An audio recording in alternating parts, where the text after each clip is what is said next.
Welcome to the Rewarded Consumer Podcast. My name is Michael, and I have a general passion to get more rewards out of my everyday financial activities. I wanted to share this passion with you to help give information on tools that can help get more out of these mundane everyday activities. I am joined today by a group of my friends who also have a similar interest. Hey, I'm Pete. I'm here to learn and possibly even share useful experiences from my financial decisions as well. Hi, I'm Stas. I have an interest in technology and finance, so let's explore this world together. Hi, my name is Jan. I have a technical background, but would like to explore the thoughts that my friends have around financial aspects such as credit cards and other reward programs. This is the Rewarded Consumer Podcast, and today's topic is going to revolve around COVID-19 and its effects on spending, and what does it say about our credit strategy in this new environment that we're experiencing right now.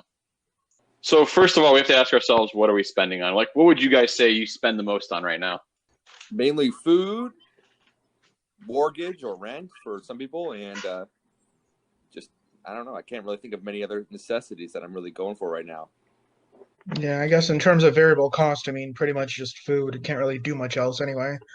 But in terms of total dollar amount, then yeah, it would definitely be housing and car payments. Did we already talk about toiletries too? Actually not, no. So, because remember the whole everybody freaking out at the beginning about toilet paper. Now everyone's and then it was about yeast, and now it's about haircutting equipment. Yeah, that was hilarious. It's definitely interesting to see the progression of things. It's like the latest craze this week. Yeah, it is. It's just what can we run out of next, I guess, right? Right. Well, and then also one thing is office essentials, because a lot of us are now working from home, and we bought more equipment than we normally would have had at home. Like, for instance, I only had one monitor screen, so I had to buy two more for my job. I had to have three monitors in order to operate efficiently. So, and then have just extra equipment in general, just so I could have more like an office environment. Which it's interesting. How is the whole, how is the commute and office going to change in the next couple of years, just because of this, this great experiment they have now, work from home. Yeah. What a novel concept that we've had for years, but just never really had in full practice. Like, on one hand, it definitely makes people realize that a lot of things could have been done from home. But I think there's still that group of people that think, oh, if you're at home, you're not working, so we need to go to the office. But on the other hand, there's a third group, which I still think is valid, where, yeah, even though there's a lot of things I can do at home, I still want to be able to go into the office every once in a while just for social interaction. I don't want to sit at home every single day. Right. But then going back to our financial roots, it can become a financial thing. I was talking earlier with Mr. Pete that's on our call here today. The business market, with the business and commercial real estate could totally change in the next couple of years. Who says that we're going to need the big office spaces that we need now? Maybe everything might be like, hey, we'll have a smaller office, and then non-essential workers that don't need to be in, we'll have them work from home, because financially it could be cheaper. I can see it shifting. I don't know if it'll necessarily change. Obviously it depends on the company, but if it's purely office work, yeah, obviously can work from home. You don't need as much office space. But on the other hand, if you're doing something that requires people to be at the location, like grocery stores, manufacturing, etc., at that point, you're on the opposite end of the spectrum, where you might actually need more space to be able to properly distance and be safer. Right. So, you're right. It could go either way. So it's funny how everything financial has been challenged in this COVID-19 world. So that being said, there's also things we're not buying right now. Right now we're not staying in hotels. That's big revenue right there. That's a whole industry right there. We're not going to bars. We're not traveling. We're not going to concerts, theme parks, and then even just getting a haircut. Basic stuff like that. Is there anything else that you guys are thinking that you guys just aren't doing right now, which is it's shocking how much you're not spending, or how much you thought you were spending, Yeah. Definitely, travel is definitely the big one for me, that I'm just not, barely, not doing at all. But Mike, I did find it very interesting, and I make note of this. The very few times I do make it to the grocery store, I'm always checking out what's left. And I think to myself, what's taken are the things to invest in right now. Because that's the stuff that people like, stuff that people feel are essential. And I'm not just talking about Lysol or anything like that. I'm talking about food products. Like, why do people like this flavor over, any other flavor? Like, you'll only see certain sections. It'll be like almost just pieced together. I don't know. It's just fascinating to me. It's not really a very cohesive way to look at it, but. No, I mean, you're right. I mean, personally, I recently, very minimally invested in companies like Kroger and Microsoft, more just trying a product out, which I'll talk about in a later episode. But I invested in those two companies because I was like realizing from my own perspective that these two companies are probably going to be the ones that are going to at least be going up right now, especially with this whole financial market going down. Right. Which then, you can go tie back into the whole, like, what's more valuable to us right now in general. Like, when it comes to anything we're investing in, be it points or actual money. I did, as I said, Kroger, because everyone's, Kroger's a big grocery chain that's pretty dominant US wide for the most part. I think they were probably the biggest chain, I have to think, either them or Albertsons, but I'm pretty sure it's Kroger, to be honest. I have to check my facts on that. And then Microsoft, they run the office, and their products are going to be the ones that everyone's going to be using remotely, at least at this time. And if they're getting a good taste of it now, maybe Microsoft might have that resurge of energy and come back more on top again, because things like their Teams software or their 360 Office suite, stuff like that. I can just see that being another way that will help boost stocks like that. Maybe, but I personally think it's too risky to do anything right now without knowing what's going to happen, because, well, not that anyone would ever know, but there's not enough information right now, too much volatility. I personally think it's too risky to make any kind of moves like that. Right. And what I'm doing right now is more is pennies. I mean, we're talking, I'll be honest with you all, like, I put $5 in each company and I'm making like pennies, whatever, but just more, I wanted to see more as a, like almost like a casino expense, I like to call it, just to see what this did. And honestly, it's been doing well. It's been overall been trending upward most days, or at least it's staying steady, and I'm not losing anything in the long term, even though it's so minimal in what I'm investing. I know it's not the long-term strategy most people are going to be looking at, but honestly, I think it's not a bad idea to kind of just get your feet wet and see what's going on. If you can put it in a stock for a little bit, kind of maybe judge it a little bit, just even if it's very minor. Well, one, I guess, me personally, generally, when I think of investing, I'm thinking thousands, if not tens or hundreds of thousands. So yeah, $5, that's just play money. So if you want to play with that, sure, but nothing serious. But in terms of actual investing, I personally like to look at the very long term, and just because the latest fad right now is one thing doesn't mean that in a couple of months it'll be the same. So I wouldn't make bets based on just that. So has anybody done any short-term investing then? Then basically going to put it in there for a few months, see what it is, and then possibly take it out? Has anybody thought of that? I'm always been a long-term investor, so I think like that, but I don't know if anybody else has thought like that. I personally think that's too risky. I mean, I know some people do it. Some are successful, some lose. I personally don't like that strategy for myself. I guess, one, you have to really know what you're doing and invest a lot of time into it too, which I don't. So I mean, I have a day job. I don't have time to follow things every minute of every day. So short term's not working for me, or not going to work for me. I'm not doing that. Yeah, there's also the tax situation, because I believe with short-term investments, there might be a higher tax rate, or definitely have to play with taxes more. Whereas with long-term, there's still taxes, but depending on how long-term you're talking, I think that rates might drop after a year. And two, it's not something you'd have to think about all the time. Whereas if you're doing a lot of short-term investing, you constantly have to be worrying about that. And I'm just keeping more long haul. I've had certain stocks for a while. I'm not doing anything drastic right now. I'm pretty much not investing in anything, and I'm just trying to get my money into something where I make a little percentage. Personally, I'm getting 2% at one bank. It's called Beam, and I locked in. It is kind of a pyramid scheme of banks, but it was nothing to lose. Again, with a lot of things, I just kind of like to test the product out, and that's kind of my whole mantra. That's kind of why I started the Reward to Consumers, to give people an educated guess on like what I think of a product, because I heavily research this stuff, and for me, it's all a game. It's not live or let die, but at the same time, I feel like everyone should be a little bit educated. Have a little bit of a hand in the game and see what works for them. Anything you're doing is kind of like a stock market, how comfortable you are with anything.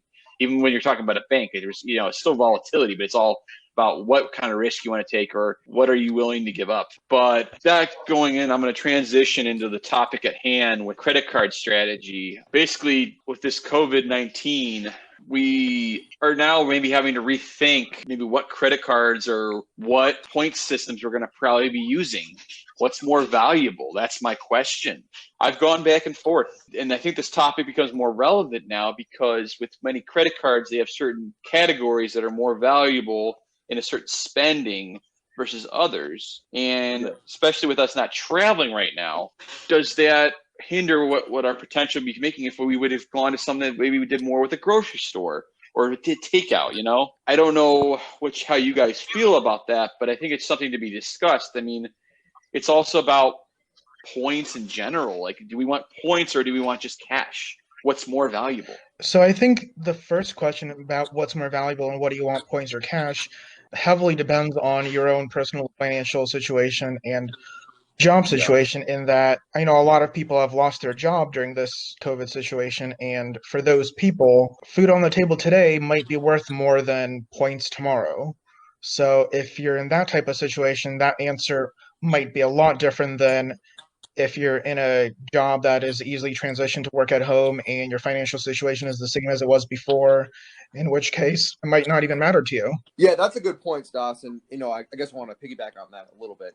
I mean, I just kind of think about it in terms of how well it's kind of liquid, those points. Mike, you got a lot of us during the situation on swag bucks.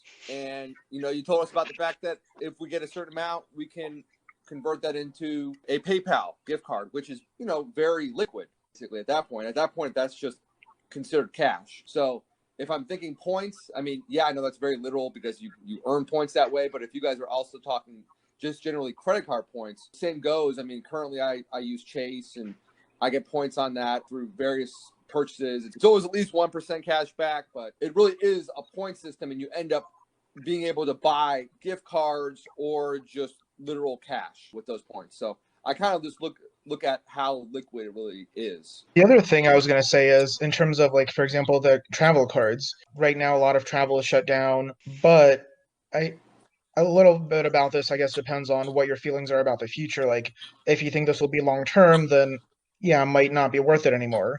But if you think travel will be opening up in the future, then, and if you don't need the actual cash right now, it might be worth just saving up and waiting. Yeah, well, and another thing is, like, as I said, I'm going back down to the categories. Like, a lot of these credit card companies, they're going to try to manipulate you to do certain spend because they know that's where they're going to get their money back. Because first of all, credit card companies are going to make from two different sources. They're going to either make from us not paying our bill, or actually three sources. I want to say, go back. So not paying our bill, which unfortunately consumers these days, it's not as much of a concern. I was listening to other podcasts and it's saying that most people are they're paying their bill off. People became smart, and they can't really rely on people not paying their bill. They're more relying on people with the annual fees, which is something everyone has to consider if that's even worth it to you, and with how many swipes, because they get a premium on if a certain card swiped versus another card is swiped. Like, typically your Sapphire Reserve and your Amex cards are going to have a little premium swipe, and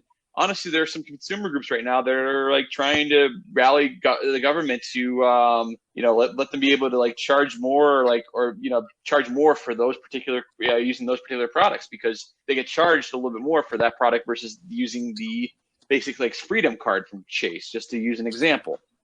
A no annual fee, probably basic card, but. Right now, Chase, as I said, Chase is going back and they're giving 5x on using delivery services such as DoorDash and Taro or something like that. I can't remember the name of the service, but it's another service that they are utilizing to basically convince people to use these services. Which these services are probably the one things that are really making a lot of money right now, especially because that's what everyone's using. And part of this has to do with Chase's relationship. That's the one thing you have to make in the back of your mind is why this service? Why not Uber Eats? Why is it only DoorDash? And as everyone has seen lately, Chase has been kind of got a partnership going on with DoorDash as is. And that's, I think, probably why they're using DoorDash, and that's probably why they're using that other service, as part of that 5% they're giving back through May, and they're using that on both their Freedom cards and their Sapphire Reserve. So I have to figure out if it's compelling enough to which card I should use. And Mike, do we think this is going to thin out the herd? Potentially DoorDash is just going to become the winner of this because Chase is backing them? I mean, are they going to become the winner over Uber Eats, or you think they're going to be able to be together in the same market, or what are we thinking on that? Well, here's the thing. I think Uber Eats and DoorDash are going to be the dominant ones because Uber has a relationship with Amex, and they give a credit for Amex. And so, by the way, the relationship, which I have to be get full disclosure, has to do with the Sapphire Reserve cards. So they raised this year to $550, but obviously with this whole COVID thing, they knocked off $100 for anyone to sign back up, which is probably why I hadn't changed my card yet, because that was part of what I was thinking about. And that made me have to reconsider everything. But they did give everybody like $100, sorry, not $100, $60 DoorDash credits to use towards having delivery, which, right now hindsight's 2020 or whatever. But anyways, you could be, I mean, that's something that's just like they added that in there. So it makes up maybe a difference of the $40. I mean, of the 60 of the extra 100, it makes $60 of it. There's still that other $40. Like, why are they giving me this? But they made relationships with them and Lyft. But obviously, right now that Lyft relationship's probably dog shit. And that's because no one's really using Lyft right now.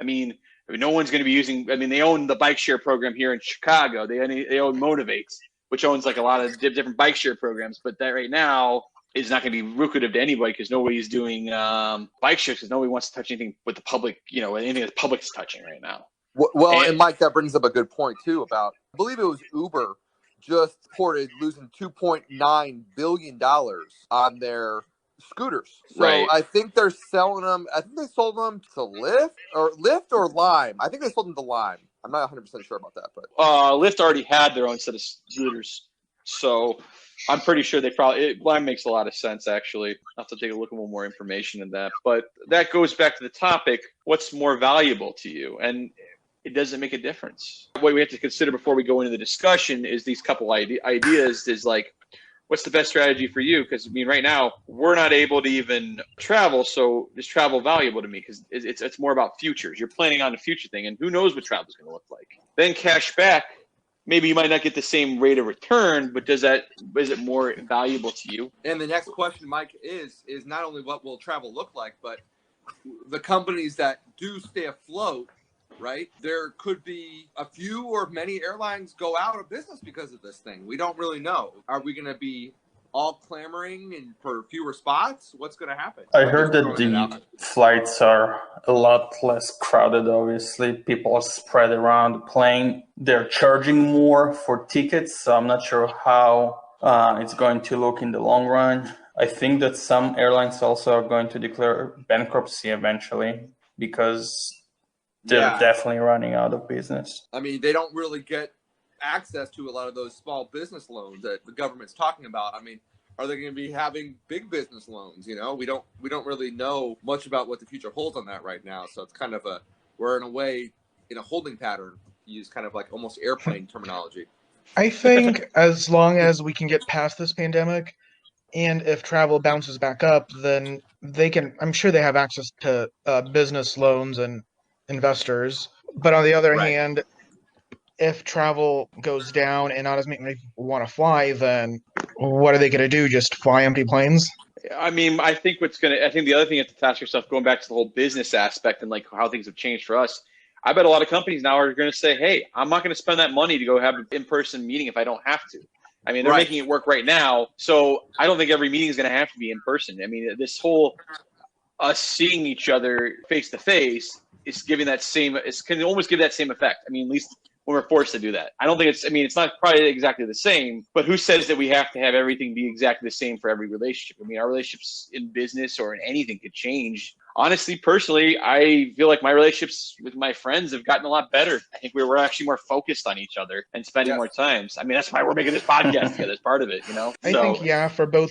Well, for mainly businesses, they might be okay more with video conferencing, although I think there are still business situations too where it's better to just be in person. But on the personal side, I mean, just because you can see your friends, you still want to visit them. Yeah, I think business travel might go down.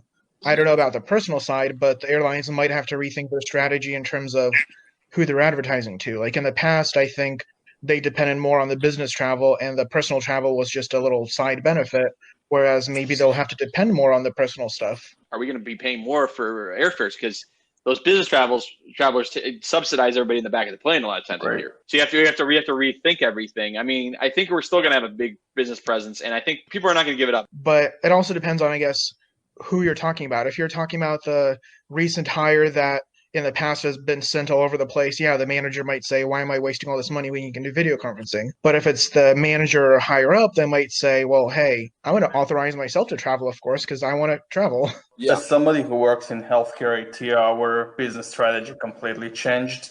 So basically, most of our business is now done via conference calls and Skype type of meetings, but we only will travel for critical client needs. So for example, if a client requires us to be on site, that's the only situation when we are going to travel. That's the last message that we received last week from our management. So I guess that's the strategy going forward. Our management never travels. It's primarily the consulting organizations that are traveling and salespeople. So now everything is shifting towards remote work, obviously, but management never really travels. Well, I guess in that case, the salesperson, basically the person making the deals, would they still be traveling at least some parts? Because, I mean, yeah, there are people that can just email a company and make a deal, but others would rather have an in-person meeting, maybe in-person demo, I etc. can see them doing it for really big deals when they need to be on site to do a demonstration of the product they are selling. In those cases, yes, but those meetings will be limited to X amount of people based on organizational policies, obviously. And are you talking Okay. currently during the stay-at-home situation, or do you think this will be long-term going forward, like say a few years later after a vaccine, things like that, like once it's basically safe to meet? I think that if there's going to be a vaccine, it will change everything. I'm talking short-term solution at this point. I still go back to like the whole, now they're seeing a lot of savings, and it's like, well, this in theory works because we were forced to. So I have to wonder, what is everybody going to be thinking? I mean, I'm not saying this is necessarily we're not going to give up all travel, but maybe they'll reevaluate all the travel situations and everything. Very good point, Mike. And I do want to call back to the the subsidizing that definitely occurs with business travelers versus regular vacation or just for fun traveling. I mean, I do foresee with you guys on this one that I think that going to see people travel is going to, once it's been normalized again and all that, is going to soar. It's going to take a few years for everything That's to recover. There is no way that one day, whenever they develop a vaccine, the next day everything will be solved. Obviously, it's not going to happen. Oh, no. I mean, exactly. No, I hear you right there, Jan, because I mean, I hear people all the time saying, I'm going to wait for the first wave of people to go out there before I even, step foot out there. So, oh yeah, for sure. There's going to be a lot of hesitance. There's going to be a lot of people kind of holding back quite a bit for quite a while. I completely agree with that. I'm just saying once it's been normalized, once it's to that point. Well, me personally, the way I also see it is everyone's talking about, well, once we have the vaccine, I mean, I'm no expert here, but I wouldn't be surprised if things start moving forward before that, if we're in a situation where maybe they find not a vaccine, but maybe they find some drugs that will make it safer, or basically like a what's it called? Like an A treatment plan. a treatment to where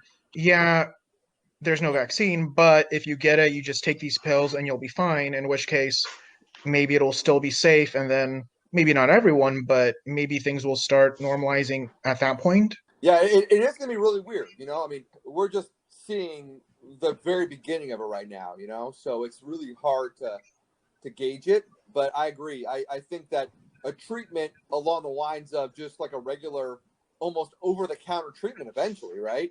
Just something that's just like, hey, you have certain symptoms, Joe, just, do this. And it literally is treating the symptoms, but it's going to lessen them so much at the beginning. It's kind of like one of those things of, hey, you start feeling not great, you take this, and And if again, we're that's no possible. experts here, so maybe this is just a pipe dream, but No, yeah, right. But no expert here. I guess Yeah. my point is that everyone is talking about just a vaccine, but there could be, again, other things other than a vaccine that would still have a similar effect that might be good enough. We don't know. Yeah. All right, guys, I'm going to steer back to the topic at hand with the credit card. So the other thing we want to go back, we already talked about points or cash. We also have to kind of go back to the annual fee. Does the annual fee do it for me? So the point is, right now, I want to ask everybody in their current situation, like, what are you thinking? Like, is your annual fee on your cards? Are you thinking about it? It might be So like a somebody mental that value. holds the Chase Sapphire Preferred or Reserved, whatever it is, with the $450 a year, I think now they raise it even more. I believe, Michael, you mentioned that before. It's $550. Yeah, I think three of us have the Right. the reserve here. I'm thinking, right? Yeah, Mike, I'm the one who doesn't have it right now, but it sounds good. It's a great card when you travel, Right. but since that whole situation now, it obviously declined the amount of travel that we do.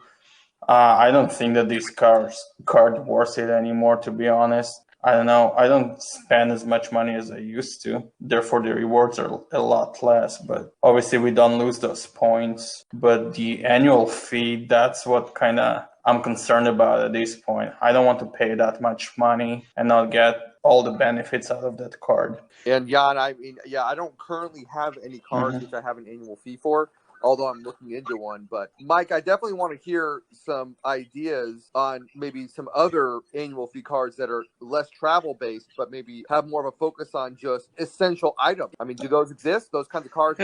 Yeah, they definitely exist. Well, I'm going to bring up a program where I could basically switch this up a little bit. Bank of America. I'm not paid by them by any means. I just want to make sure that. But Bank of America has a different strategy, and I was listening to one of their C-level managers on a podcast, Points Guy. That's his thing, is all about points, and they were talking. They're doing a different approach. They're more or less trying to figure out, they're not all about the trying to find travel partners and all that stuff, but they have a point system. And yes, you can do it in one of two ways. If you have their basic travel card, it's the no annual fee. You can only use it towards travel, to offset a cost on a travel thing, and it's just cash to cash. But they also have the cash card, which I got in the IU because I'm a big IU fan here. IU logo on it. Guys, we're all technically IU graduates, right? I mean, Jan, you're out of IUP. I have the Purdue degree. You have the Purdue degree, but you're close enough. I know at least a couple of us. Stas, didn't you do some I started there, then I transferred to IU, but I've always been in the Kelly School. In the Kelly School, yes. Yes, the famous Kelly School. But for the most part, yes, Jan, I still kind of count you, even though you got a Purdue degree. We're all Hoosiers here in some form or another. But the point is, this cash card, they've revamped it in the last year. They used to have it where it was a fixed 3% only on gas. But now they have a rotating category. You can do gasoline, you can do dining. You can switch it once a month as much as you want, but you want to get up to $2,500 with that.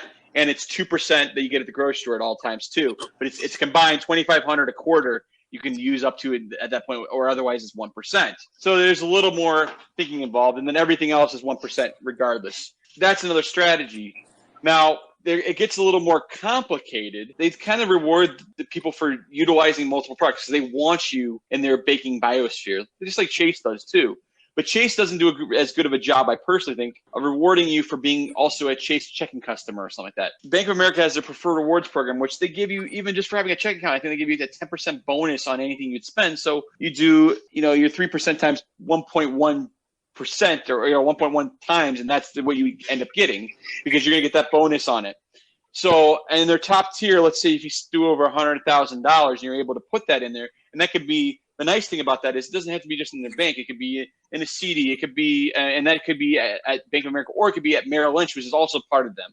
That means you could be investing through their platform and then get a better rate of return on anything you're going to spend anyway.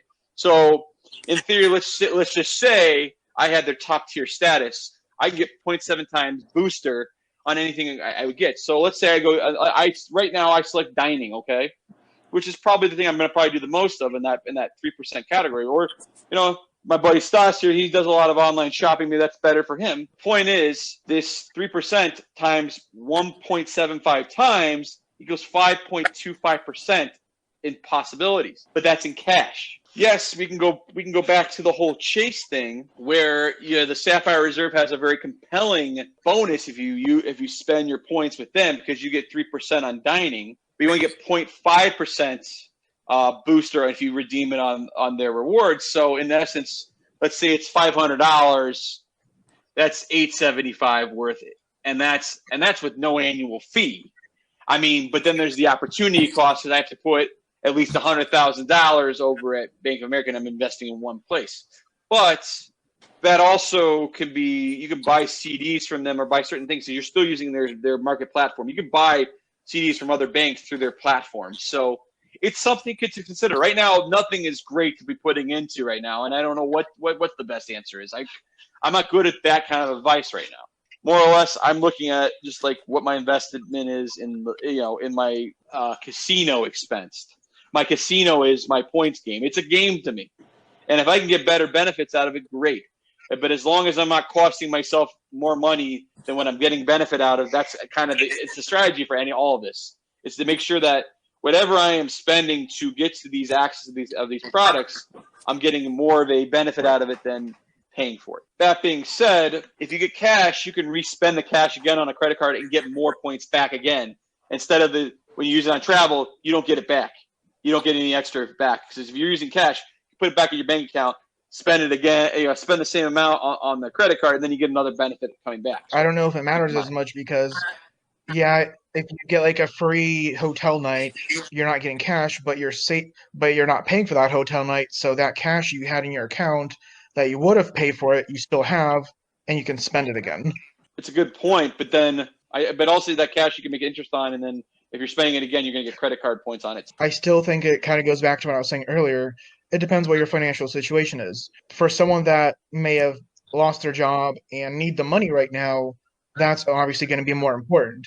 Or for someone that either kept their job, or maybe you lost your job but you have a lot of savings, or you don't need the cash right now, and you might still be in a position to look at the travel.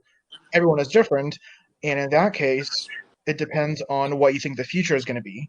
If you think travel is going to stop for who knows how long, years and years, sure. If you think it'll pick back up in a year or so, it might be worth it to hold on. But it also depends on, this is where I think you might find it a bit interesting, Michael, what type of travel you're doing.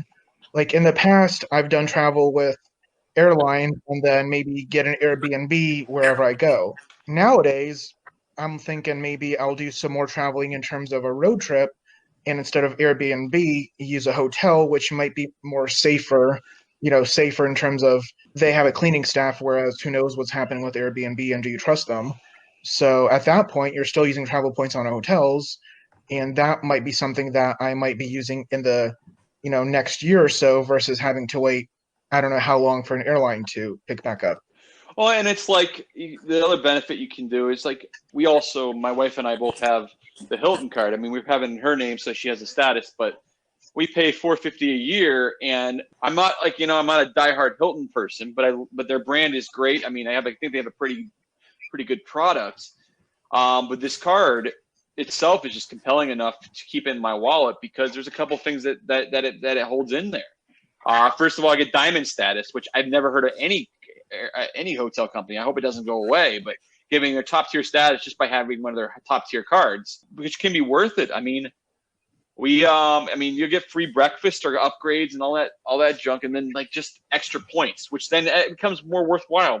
And then it comes with these couple different benefits. I mean, yes, I'm paying $450 a year for this, but they're going to give me they give me $250 in airline incidentals, which can be used towards a lounge privilege, check bags, or sometimes even a seat upgrade, like if they want to go from economy to economy plus, which I did last year. Honestly, my wife and I had a wonderful Hawaiian vacation because we got the great sign up bonus, which with spend we were able to get enough points to have a 5-night stay at a hotel that's going to cost me $200 a night. I get 5 nights, for free. And then on top of that, the nice thing Hilton does, they waive that like $50 resort credit, which is another like a big ticket thing that's interesting. And then the nice thing, if you do 4 nights, the reason I was able to, because I didn't quite have enough nights for 5 nights, But if you do 4 nights, you get the 5th night free if you do it on points. And then on top of that, they upgraded our room to an ocean view. That's an intangible thing. It adds up.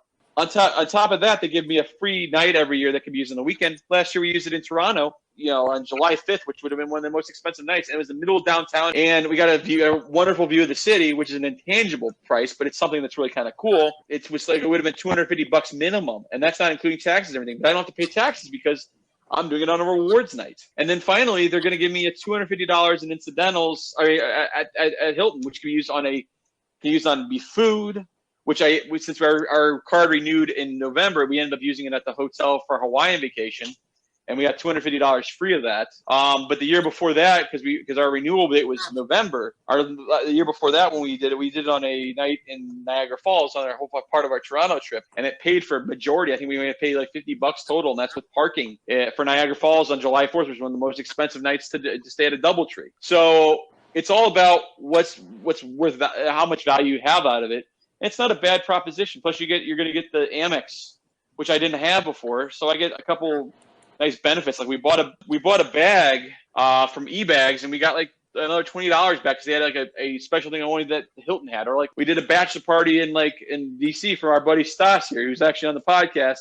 And they gave us a little bit more money back because we used that credit card. It's like little things like that is where it ends up adding itself up just for having, loyalty to a program. And Hilton probably got a lot out of me because I did tend to use their properties, more. And yes, it's influencing. It just depends on what you're going to do. So I want to really broad. Does anyone else have another product they want to bring up? My whole thing was I wouldn't be surprised if we see a shift of people going from using Airbnbs when they travel to back to hotels, which might actually be a good thing for the hotel industry. Right now, I'm sure they're hurting because no one wants to travel, but in the future, it might actually help them because they can be the more reliable option than a random Airbnb that, do you trust this host that they'll clean their Airbnb well enough? That's interesting, yeah. And we're going to also see another shift in the economy in that sector as well. If Airbnb is being used less, a lot of people were buying properties in order to rent them out for that specific reason. So, will that have to go just directly to only long-term renters, or is it going to be, is the Airbnb model going to go lessen or go by the wayside? I think a part of it depends on what Airbnb does in terms of, can they create policies and make sure they're enforced with their hosts to keep things clean and professional, and can they get the messaging out? Can they prove that they're safe? Can they convince people of that? That's a good point, yeah. Those are all really good points. And I've never been a fan of Airbnb. It's because as I said, I don't trust people.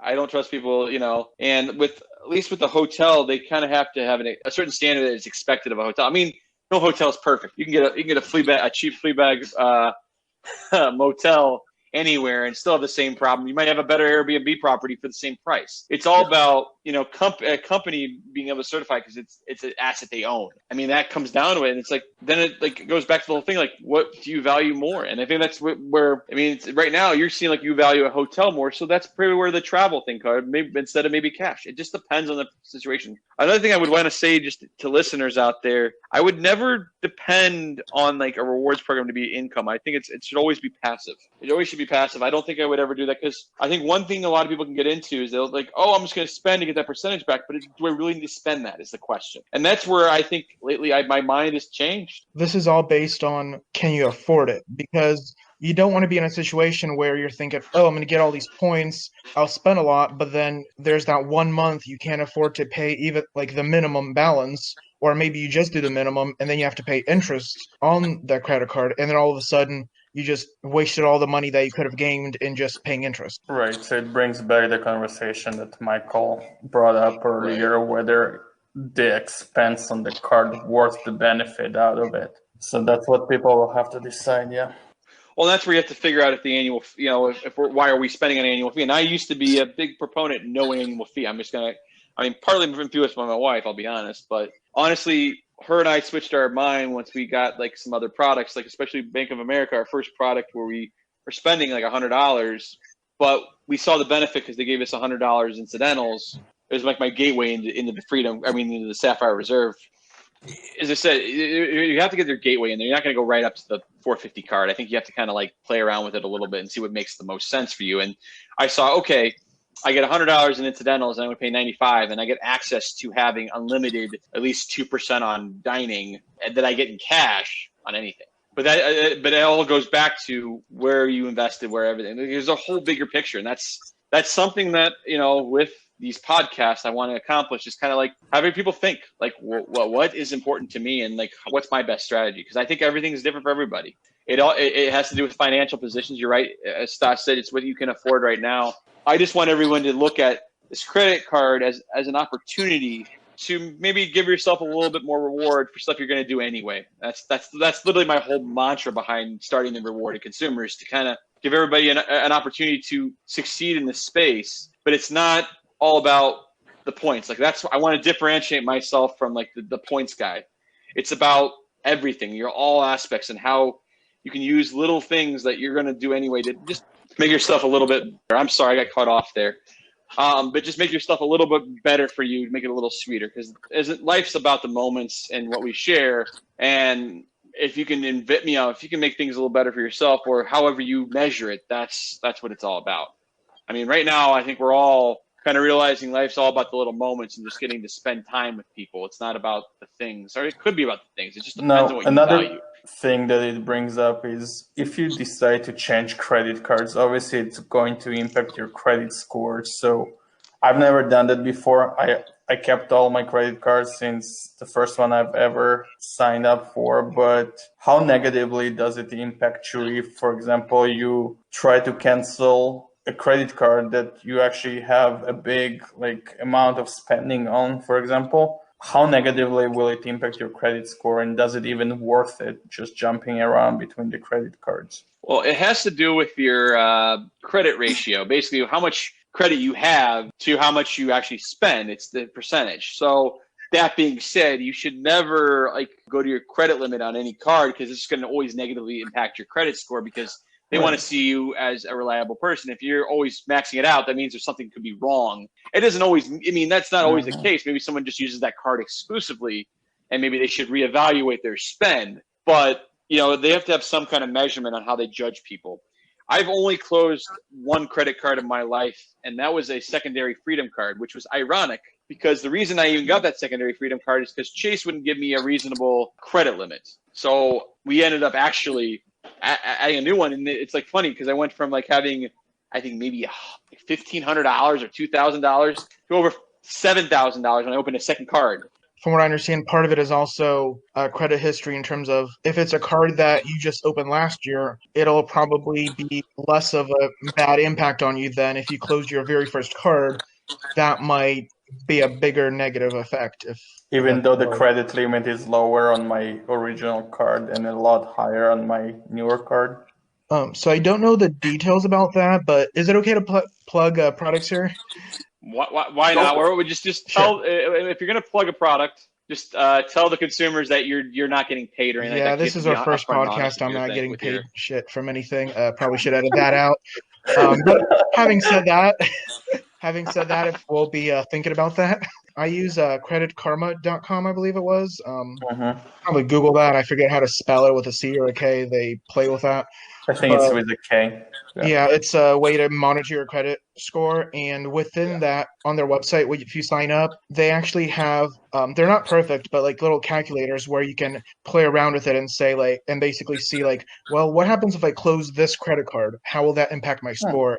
And it basically gives you an estimate of how they think it'll impact your score. The nice thing is now all the credit cards or any banks are going to give you that score. Or at least they're more transparent than they were even, let's say, 12 years ago. They're more transparent. With those, usually it only tells you your score after you've already made a change. Whereas I'm saying this one, with this website, you don't have to make any changes. You don't have to cancel any cards or create new ones.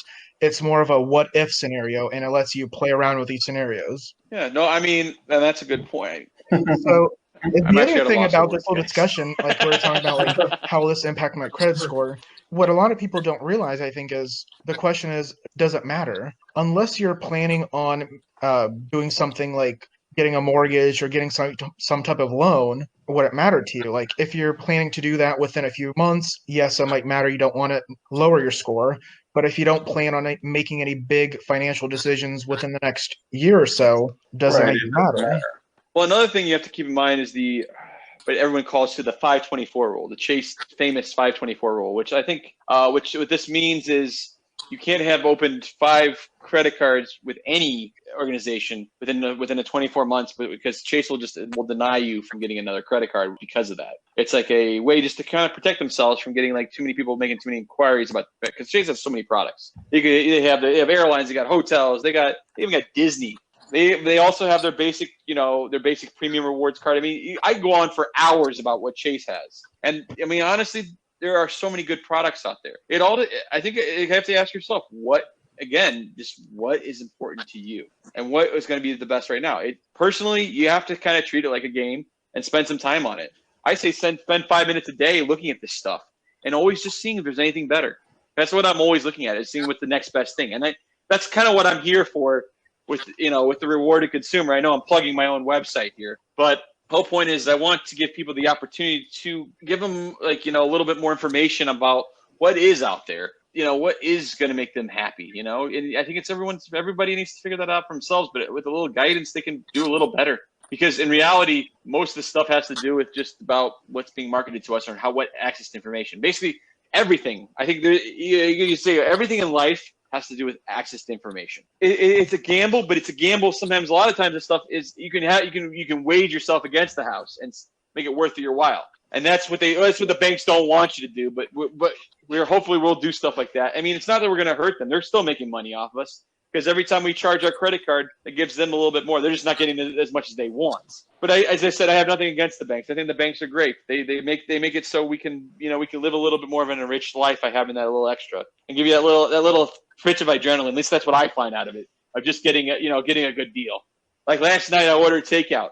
Chase right now on all their cards. I mean, every card. As I said again, they're giving 5% on DoorDash and I can't remember. As I said, I cannot remember the other service, but they're doing it on both their cards. But what I did strategy wise, I did on my Freedom card. You're like, why would you do it on your Freedom card, not your Sapphire Reserve? Well, I didn't want to use my $60 credit that I get from DoorDash, because that's probably going to go against me. Because if I use the $60 credit, they're not going to give me the 5% that I was going to get. So I might as well wait till another quarter when I'm not going to get 5% on those DoorDash credits and just use it then. These companies are letting you pool points together. So if I can get 5%, right now it's on grocers, but they actually extended with the Sapphire Reserve. You can get that 5% there, and it's up to that. I think it's still up to that 2,500 again. But it just depends if you maxed it out. Because right now we could all max it out probably on groceries real easily, because that's all we're spending it on. Because I think it's up to $1,500 on both cards. And who knows what you're buying this right now? So if you can get 5%, that's great. And then if I use it on my Freedom card, if I take my Freedom card points at 5%, transfer it to my Sapphire Reserve, and I value travel, I could get that at 1.5 times. I don't think we can have a straight answer about what is the most effective. It all has to come down to what's important to you. We are the Rewarded Consumer Podcast, and we appreciate your time today. And thanks again, everybody, and hopefully you have a wonderful evening or day, whenever you're listening to this podcast. Thank you.